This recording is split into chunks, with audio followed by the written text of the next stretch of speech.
Suburbia always looks peaceful from the outside. Rows of neatly trimmed lawns, warm, glowing porch lights, and driveways filled with family cars. But behind those perfect front doors, some houses hold secrets darker than the night sky that blankets them.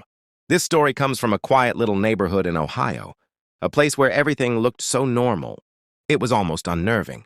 It was the summer of 2016 when Claire and her husband, Mark, moved into Maplewood Drive. They had just bought their first home, a cozy, two-story house with yellow siding and a white porch that wrapped around like something from a dream. Claire was a nurse who worked night shifts, and Mark was a systems analyst, often working from home. The house sat in a peaceful cul-de-sac, with kids playing basketball in the afternoons and older couples tending to their gardens. It was the kind of place where everyone waved, but no one really talked. The first few weeks were calm. Claire would come home early, mornings, and see the same few neighbors walking their dogs. There was Mrs. Adler from next door, a widow in her 70s, always peeking from her window as if she were expecting someone. And across the street lived the Reynolds family, husband, wife, and a teenage boy who seemed to spend every night in his garage, tinkering with something that made faint metallic noises long after midnight. But around the fourth week, Claire began to notice something strange. Every time she came home from a night shift, around 3 or 4 a.m., she felt like someone was watching her from the street. At first, she blamed exhaustion. The street lights flickered, shadows shifted, and her tired mind probably played tricks on her. But one morning, as she pulled into the driveway, she caught a glimpse of movement near her mailbox. A figure, crouched low, vanishing the moment her headlights swept across. She froze, gripping the steering wheel. But when she stepped out, the street was empty. No cars passing, no sounds except the faint rustling of trees. She hurried inside, locked every door, and brushed it off. Maybe it was just a raccoon, maybe.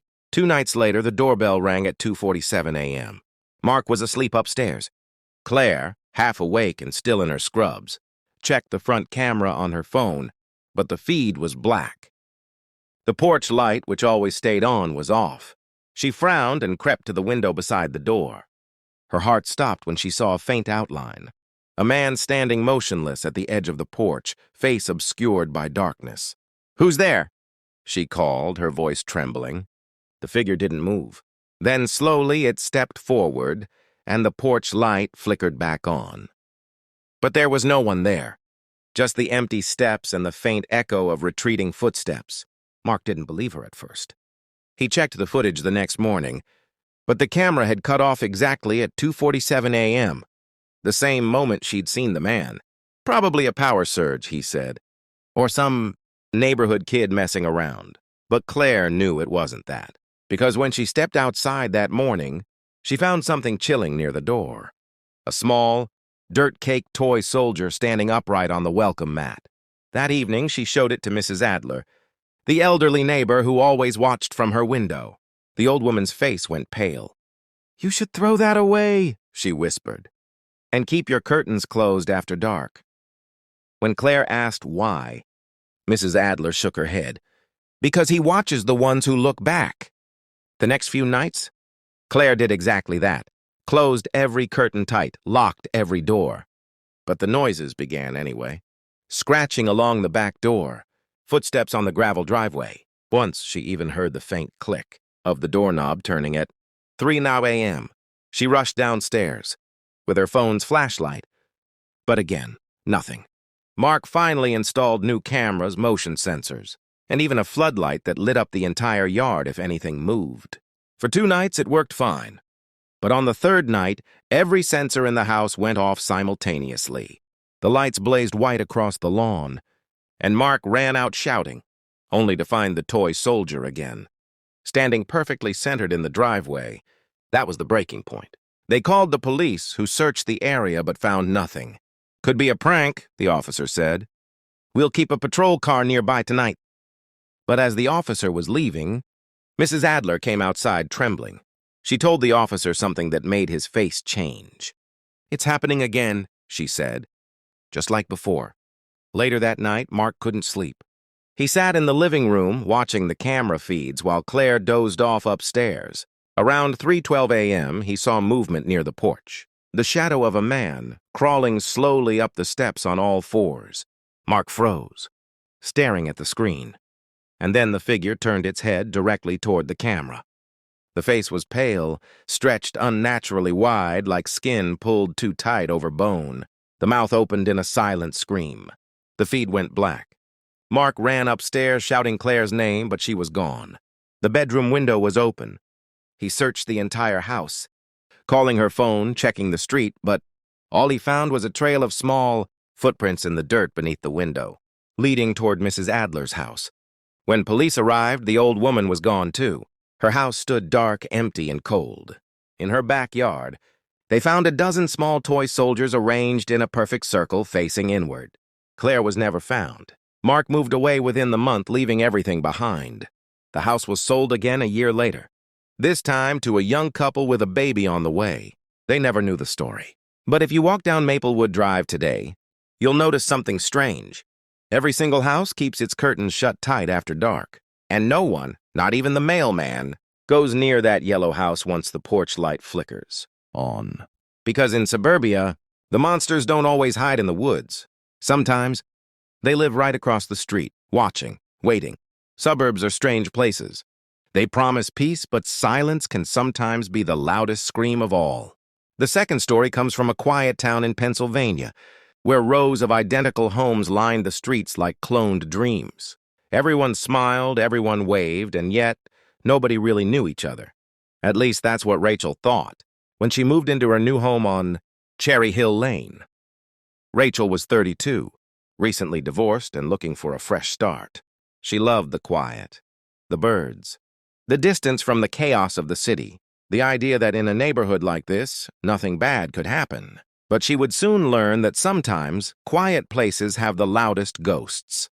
The house she bought was a charming two-story with soft, gray walls and a red front door. The previous owners had moved out suddenly, leaving behind furniture, unopened mail, and even food in the fridge. When Rachel asked the realtor why, she just shrugged. They had family issues, she said. Rachel didn't push. She had her own past she wanted to forget. The first night was uneventful, a little creaky, but most old houses are. However, on the second night, she noticed something peculiar. Around midnight, just as she was about to fall asleep, she heard faint whispers through the vents. At first, she thought it was the wind, but then she realized it wasn't random. The whispers had words. Don't stay. Don't stay. Her body froze. The sound was soft, like someone murmuring from the walls themselves. She turned off her bedside lamp and held her breath, listening. The whispers continued, slow, rhythmic, almost pleading. Don't stay. He's still here. Rachel got out of bed, heart pounding, and pressed her ear against the vent. Silence. Nothing but the low hum of the heater. She laughed nervously, convincing herself it was her imagination. The next morning, she mentioned it casually to her neighbor, an elderly man named Arthur who lived 2 doors down. His smile faded instantly. You're in number 14? He asked quietly. Rachel nodded. Well, he said after a long pause, you might want to keep your radio on at night. She frowned. Why? Arthur hesitated. Just trust me. Some houses remember things better than they should. That night, Rachel left a small radio playing in the living room. She laughed at herself for doing it, but deep down, something about Arthur's tone unnerved her.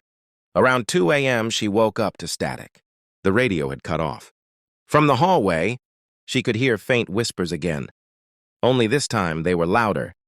She got out of bed, crept toward the stairs, and felt a rush of cold air sweep past her. Every window was shut, yet the air felt icy. The whispering grew clearer. Leave before he finds you. Then came a sound she would never forget. The creak of footsteps coming from the basement. Slow, deliberate, heavy. Someone, or something, was down there.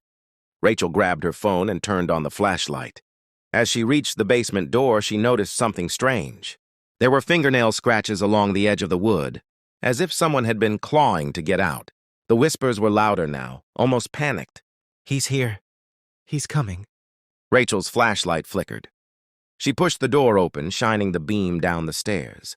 The basement was pitch black, except for one small light bulb swaying slightly from a wire. And there, at the bottom of the stairs, stood a man, or what looked like one.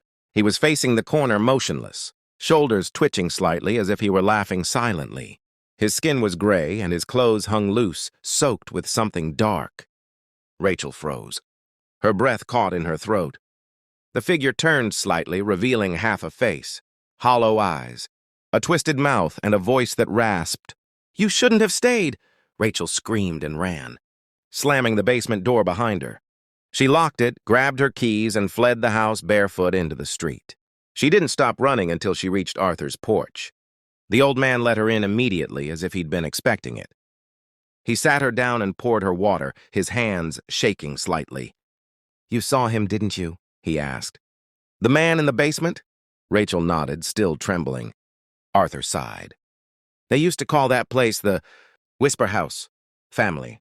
Before you moved in 3 years ago. Husband, wife, and a kid. Husband went missing one night. Police found him weeks later, behind the walls. He'd built crawl spaces, tunnels between rooms. Used to watch his family sleep. Nobody knows how he died down there, but every person who's lived there since hears him. Rachel left that night, never went back for her things. The house still stands on Cherry Hill Lane, its red door freshly painted every year by new tenants, who never stay more than a few months. The whispers always start the same week they move in. The final story takes us to the suburbs of Oregon, a peaceful, picture-perfect neighborhood where life moved slow and safe. It happened to a couple named James and Olivia, who had just welcomed their first baby. Their new home sat on a quiet cul-de-sac where everyone knew everyone, or so they thought. From the very first day, James noticed strange things about the house. The previous owners had left. All the locks replaced but kept. Extra bolts on the inside of the closets, as if they were trying to keep something out. At first it seemed funny, but one night, while rocking the baby to sleep, Olivia saw a figure standing outside their window, tall, still, almost blending into the darkness. She called James, who ran outside with a flashlight, but there was no one there. The grass, however, was flattened, as if someone had been standing there for hours. Days passed without incident, until Olivia started receiving notes in the mailbox. No return address, no handwriting. Just typewritten messages that said, "I miss the sound of him crying." The first one she ignored. The second made her uneasy. The third read, "You changed his room. He doesn't like that." James went to the police, but they said it was likely a prank. They installed cameras, nothing. The notes kept coming. Then one morning, Olivia woke up to find the baby's mobile spinning on its own. The air smelled faintly of cigarette smoke. Neither of them smoked. That night, she heard something through the baby monitor. A voice whispering softly, almost lovingly, "Shh, Daddy's here." Olivia froze. The voice wasn't James's. He was asleep beside her. She grabbed his arm, shaking him awake. And they both listened as the whisper turned into soft humming, a lullaby. Neither of them recognized. James ran to the nursery, but the baby was sound asleep. No one was there. The window, however, was slightly open, and on the floor lay a cigarette butt, still warm. The next day, police checked the cameras again.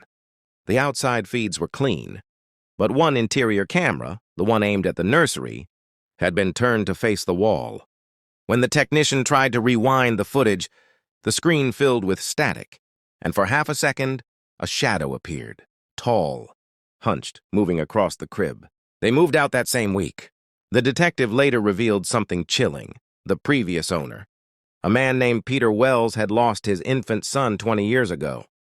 After his wife left, he began breaking into homes in the neighborhood, watching families through their windows at night. They found him dead in his own attic years later, still holding a baby blanket.